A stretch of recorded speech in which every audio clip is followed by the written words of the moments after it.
Oi, turma, tudo bem? Mais uma aula, teleaula, Telecurso 2000. Só vai entender quem nasceu depois, antes dos anos 90, essa piada. Tentando manter o bom humor aqui nesses momentos um pouco difíceis e cansativos. Então eu peço a todos para ter paciência. Paciência e boa vontade, né? Pra gente tentar forjar essa relação online de uma maneira saudável, tá? É, Quero que vocês me digam o que vocês estão assistindo, se for possível. Lembrando que agora tudo vale, Netflix, Amazon, todas as plataformas de streaming possíveis. E queria só comentar um pouco sobre esse livro aqui que eu tô relendo para poder produzir as aulas de vocês e das outras turmas, que se chama. Vai ficar invertido, né? Diante da dor dos outros. Ah, acho que não vai ficar invertido então. É da Susan Sontag, que é uma pensadora norte-americana. E eu particularmente gosto muito dela porque a gente chama mais ou menos o ofício literário dela de ensaísmo, né? De ensaio, enfim, ela é ensaísta. O que é um ensaio literário, gente? É igual um ensaio teatral, com a diferença de que o ensaio literário ele tem a capacidade de ser ao mesmo tempo processo e resultado, né? Eu posso publicar uma obra que tem uma característica ensaística, entendendo que ela está assim terminada, ou entendendo que ela, enquanto algo que não está terminado, funciona como material passível de compartilhamento para o leitor. No teatro clássico seria um pouco diferente, porque a gente em geral não compartilha o ensaio, né, para o espectador, mas sim uma conjuntura ali de ensaios, uma conjuntura de experiências laboratoriais que se tornam o resultado final. O teatro contemporâneo já tem uma qualidade diferente, que aí seria esse teatro é, que se inaugura ali, vou tentar jogar na década de 60, 70, né? Então ele tem uma característica mais experimental. Ele também trabalha com essa ideia de ensaio. Enfim, eu estou contextualizando isso para a gente pensar um pouco no que ela produz como ensaio.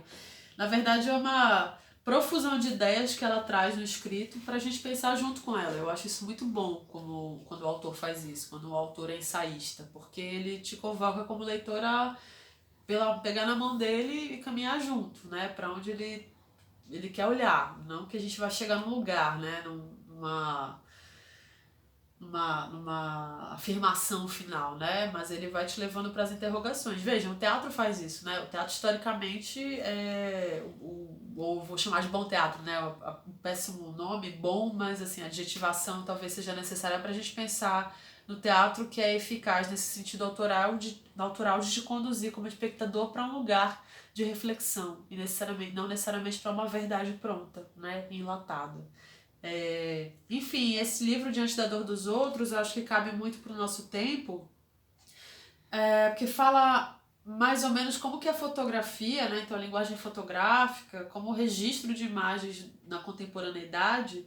Então ela vai falar que até do 11 de setembro de 2001, né, lá a queda do World Trade Center, aquele enfim, atentado terrorista contra o World Trade Center, ela vai dizer como a produção de registro dessas imagens acabou passando do lugar da informação, um lugar de testemunho daquilo, né, pela via da linguagem fotográfica, para um escárnio, né, para um processo que é um processo de fetichização. Essa palavra é meio complicada, mas a ideia de fetichização a gente pode associar a ideia do fetiche erótico ali, que é você constituir uma fantasia sobre alguma coisa, né? Então, é como se você pegasse essas imagens trágicas e pusesse sobre elas um invólucro, né? Um pano de fantasia que deixa o feio, o terrível, a morte apetecível, né? Digerível. Por que eu tô falando isso? Porque a gente está vivendo um momento histórico em que as pessoas elas estão se associando à imagem o tempo todo, né? Pelas redes sociais, aqui a gente pelo YouTube. Então, o que está aparecendo aqui atrás? A gente estava até brincando agora, né? O que está aqui? Que discursos são esses, né? Tudo está muito constituído pela ideia da fantasia da imagem, né? Do fetiche da imagem. E a morte nesse nosso tempo também, né? Acabou sendo maquiada um pouco nesse lugar do consumível, né? A morte virou um bem de consumo também. Acho que isso é importante a gente pensar. Vou fazer o link, tá, gente? Que vocês sabem que eu sou meio difusa mesmo. Mas a morte enquanto bem de consumo, ela se torna uma moeda. Portanto, ela gera uma ideia de economia. A gente está vivendo um tempo em que existe na estética o que eu chamaria, o que, enfim, já chamei alguns textos críticos de economia da tragédia, né? A tragédia, ela vira um valor, né? Um valor que é capaz de gerar, é um conteúdo, é uma forma capaz de gerar lucro. Vejam que perverso que eu estou contando a vocês, né? Ano passado a Mostra Internacional de Teatro foi toda permeada por um discurso, que era um discurso de democratização do acesso à mostra, e aí o que você via lá justamente era a miséria dos povos, a miséria humana constituída como linguagem cênica, e isso foi celebrado e aplaudido, né? E, a meu ver, isso na verdade nada mais é do que a utilização de um dado da realidade, a fetichização do dado da realidade para a produção de um conteúdo que gera lucro, né? Terrível. Todos estão de acordo? Não? Se não estão, joguem seus questionamentos, tá? Então, diante da dor dos outros, eu vou usar como base filosófica um pouco esse ensaio para a gente pensar na significação da constituição do drama, do gênero dramático, como uma forma de representação também de conflitos e questões que dizem respeito a uma determinada classe, como eu comentei no encontro passado, a classe burguesa, que tem sua representatividade ali no homem burguês, nesse herói moderno, que já é um herói que está associado ao conflito de gabinete, então a trama dele se passa dentro de uma casa de família, as questões são de lógica privada, né? As relações são intersubjetivas. E o que o drama é? Eu já comentei esse termo também para vocês que não é meu, né? Esse termo é um termo do Diderot, se eu não me engano, que é um teórico francês também, pós-renascentista, que vai falar sobre a domesticação da tragédia. O que é a domesticação da tragédia? Você transporta aquele problema ali trágico, né? Aquele conflito que está estruturado, para desenredar a narrativa trágica para um universo que é o universo burguês, né? Então, que é o universo da casa de família. Nesse sentido, eu preciso criar uma temporalidade na cena. Tô falando coisas aqui que são espinhosas esse tema, e aí vocês me perguntem coisas, gente, que é difícil mesmo a gente ter essa aula assim à distância, porque são conceitos meio pesados. Mas eu preciso criar uma temporalidade que dê a ideia do presente, do agora. Isso é ideológico, gente. O que eu quero dizer com isso? Quando a gente vê uma propaganda de cartão de crédito que fala o futuro já chegou, né? Eu estou afirmando que em alguma medida eu preciso localizar o tempo do meu dinheiro ou meu tempo de percepção no progresso, né? O drama ele precisa falar de um tempo que é um tempo presente ali do século XVIII, porque o tempo passado é um tempo de reis, de rainhas, digamos assim, né? Um tempo de uma história distante, né? Seria mais uma espécie de...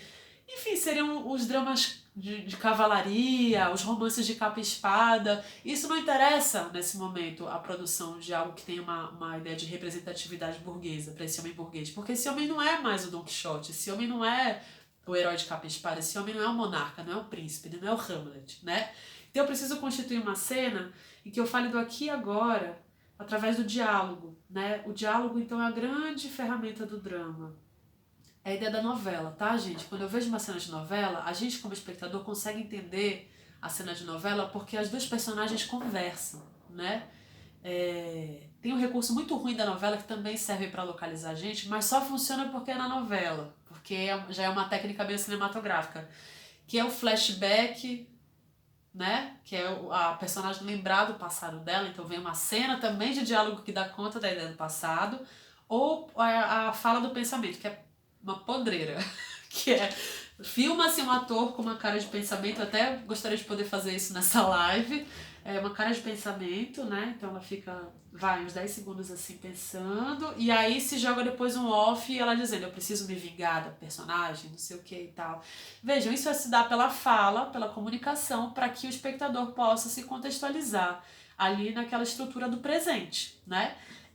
Num drama clássico, num drama de tradição ali do século XVIII, essa nova possibilidade de narrativa, eu não tenho o recurso do flashback, eu não tenho o recurso cinematográfico do off, né? Eu não tenho nem isso de jogar o microfone fora de cena, porque a gente está falando do século XVIII, né? Apesar de ser na Europa, isso que eu estou falando, não existem recursos tecnológicos dessa ordem, né? Então o que eu preciso fazer? Eu preciso constituir um texto muito bem escrito, para que o tempo presente o tempo todo seja a força motriz, a força propulsora da ação das personagens. Então o drama nesse sentido, ele vai pegar o que da tragédia? Apenas a estrutura do diálogo da tragédia, lembrar que o Hamlet conversa também, que o Otelo conversa também, mas ele vai suprimir o prólogo e o epílogo da tragédia, né? do elemento trágico. Ou seja, não tem prévia, não tem pós, né? Ele precisa acontecer no agora. Ele vai suprimir também um elemento fundamental da tragédia clássica, que é o coro. Porque o coro não é realista, e o coro, inclusive, tem uma dimensão política que não interessa ao homem burguês, que é da coletividade, né? E eu, para gerar uma projeção ali direta de um para um, eu preciso pensar em realismo. O coro não é realista, né? Ninguém fala em coro o tempo todo. O coro é uma expressão mais estilística, digamos assim, né? do teatro. Vai suprimir elementos ali que são elementos alegóricos, a máscara. Não vai ter máscara igual na tragédia clássica, né? Ou numa comédia dell'arte. Não tem, porque precisa ser o rosto, precisa ser a cara. Ainda da novela mesmo, né? Precisa ser uma pessoa de carne e osso para que você ali possa de fato projetar-se naquela personagem, né? Você possa se identificar subjetivamente com aquela personagem. Quando eu boto uma máscara, eu já quebro essa relação, eu crio uma espécie de quarta parede íntima, né? Física ali, né? A gente brinca um pouco na questão da linguagem do clown, do palhaço, que quando o palhaço põe o nariz, né, que seria a menor máscara do mundo, a gente já desconta um pouco pro palhaço. A gente fala assim, coitadinho, o palhaço é bobo, então o palhaço meio que já pode fazer tudo. A gente percebe o palhaço como patético, como um sujeito patético, então você se afasta dele. Agora, se é cara limpa, né, se a personagem está ali como a gente é no cotidiano, você se aproxima, né? Você se aproxima, você chora com a mocinha, você tem raiva do vilão, você quer agredir um ator na rua porque ele faz o vilão, né? É uma ultra projeção psicológica. Eu não vou me adensar nisso porque eu não saberia pormenorizar essas questões da psicologia, enfim, mas tem relação estética essa situação que você se vê projetada ali em cena. Então a tragédia ela vai suprimir esses elementos da tragédia e vai se manter nessa relação que fica, que seria o diálogo, a intersubjetividade e a discussão de conteúdos privados, né? Sobretudo conteúdos associados à família. Nesse sentido, o drama começa, os dramas eles começam a ter um formato estrutural, né? Para poder funcionar dessa forma.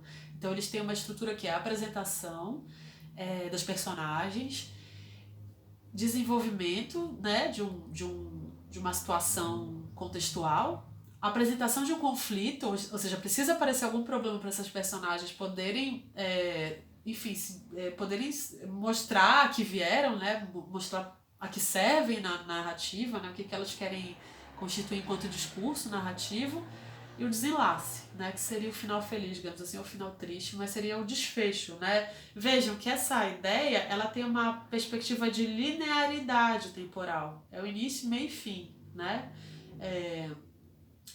Que é um pouco a ideia que a gente tem da nossa existência na Terra enquanto seres biológicos, assim, você nasce, você se desenvolve, né, do ponto de vista físico, você se reproduz e você morre, né, você envelhece e morre. A grande questão isso é uma visão hegemônica da existência, né? E o drama, como é o reflexo de uma voz hegemônica no século XVIII da burguesia, que chegou ao poder, também acaba aderindo, mas ninguém disse que o tempo de fato é linear, né? Aí eu vou fazer a comparação com duas obras que eu acho interessantes, e a gente pensar um pouco em maluquices quânticas, talvez, que são Édipo Rei, que a gente estudou no encontro passado, né, do nosso semestre passado, e A Casa de Bonecas, que é um drama escrito no século XIX, de um autor chamado Henrik Ibsen.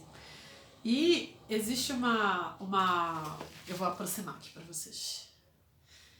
Pegou? E aí, pra gente pensar um pouco como essa ideia de temporalidade no Édipo Rei e na Casa de Bonecas apresenta muito bem a diferença entre o gênero da tragédia, ali no Édipo Rei, né, do século IV a.C., e a obra do Ibsen, enfim, esse material aqui, mas assim como outras peças teatrais dele.